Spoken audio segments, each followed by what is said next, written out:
You wake up, alarm goes off, and within the next 60 seconds you make a decision that quietly determines how your entire day plays out. Not what you eat, not how long you sleep. One specific thing, and almost every adult on the planet does it without thinking. By the end of this video, you'll know exactly what it is, why it's wrecking you, and how to fix it starting tomorrow morning. Here's the thing about mornings that most people completely underestimate. Your brain is not the same brain all day long. The first 30 minutes after you wake up are neurologically unique. Your prefrontal cortex, the part responsible for decision-making, willpower, and focus, is still booting up. It's like a computer that just powered on, and what you feed it in those first moments literally programs how it runs for the next 16 hours. Scientists call this the cortisol awakening response. In the first 20 to 30 minutes after waking, your body naturally produces a surge of cortisol, and before you panic, this is actually a good thing. This cortisol spike is your body's natural alarm system. It's supposed to sharpen your attention, boost your alertness, and prepare you to handle the day. Your body is literally handing you a gift every single morning. But here's where it all goes wrong. Most people, and I mean over 80% according to sleep research studies, pick up their phone within the first minute of waking up. They check messages, scroll social media, open emails, watch a clip, check the news, and every single one of those actions hijacks that cortisol response and rewires it into anxiety and distraction instead of focus and energy. That is the hidden morning mistake.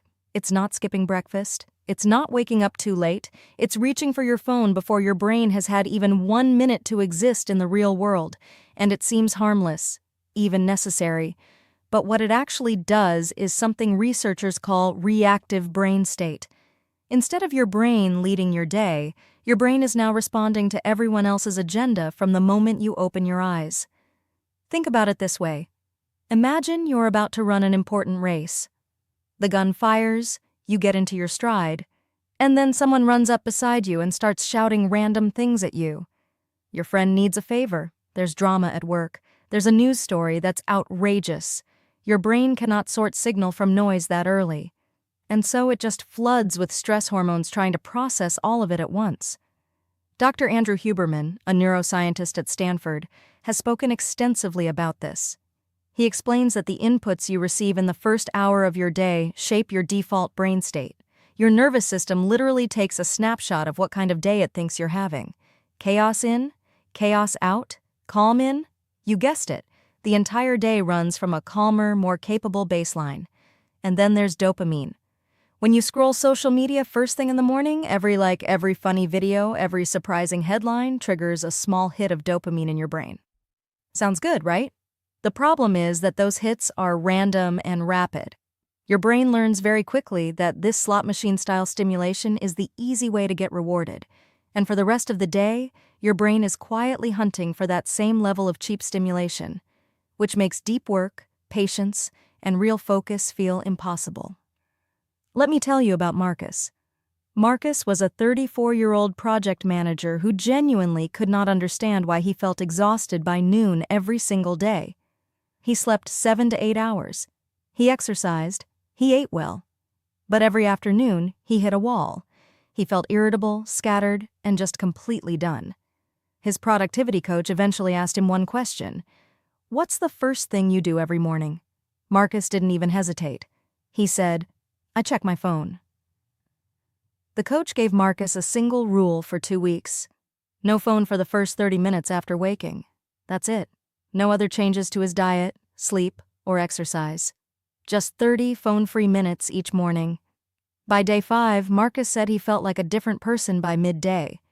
By week 2, co-workers were asking him what he was doing differently, all from one tiny change. So what should you actually do instead? Here's the fix, and it's simpler than you think. Step 1.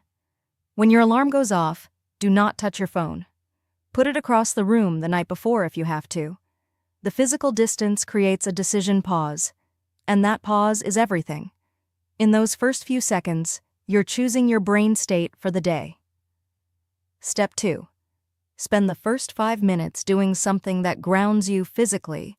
That could be drinking a glass of water, doing 5 minutes of light stretching, stepping outside for a breath of fresh air, or sitting in silence. You are not meditating for an hour. You're not doing a full workout. You're simply giving your nervous system 5 minutes to exist in the real world before the digital world floods in. Step 3. If you want to use your morning for something intentional, let the first thing you consume be something you chose, not something that was pushed to you. That might be a podcast you selected, a book you're reading, a few minutes of journaling, or simply sitting with your thoughts. The difference between consuming on your terms versus reacting to someone else's content is the difference between an intentional brain and a reactive one. And here's the part that surprises most people. You don't need a 2-hour morning routine. You don't need a cold plunge and a meditation and a gratitude journal and a workout all before 7 a.m. The research doesn't support that. What the research does support is protecting your first 30 minutes from reactive stimulation. Just 30 minutes. That's the threshold where meaningful neurological change begins to happen. Here's your action plan for tomorrow morning. Number 1. Tonight, move your phone charger out of arm's reach from your bed. Number 2. Set a physical alarm or use a basic alarm clock if you have one. Number 3. When you wake up, drink water before you do anything else. Number 4. Spend 5 minutes without a screen. Just exist. Number 5. Only after those 30 minutes, check your phone if you need to. That's it. 5 steps, 30 minutes. Completely different day. The hidden morning mistake isn't laziness. It's not lack of motivation. It's a habit so deeply wired into modern life that most people don't even notice they're doing it. But now you do. And awareness is always the first step to change. If you start tomorrow, just tomorrow, with 30 phone-free minutes, pay attention to how your afternoon feels. You might be surprised at who shows up to your own day.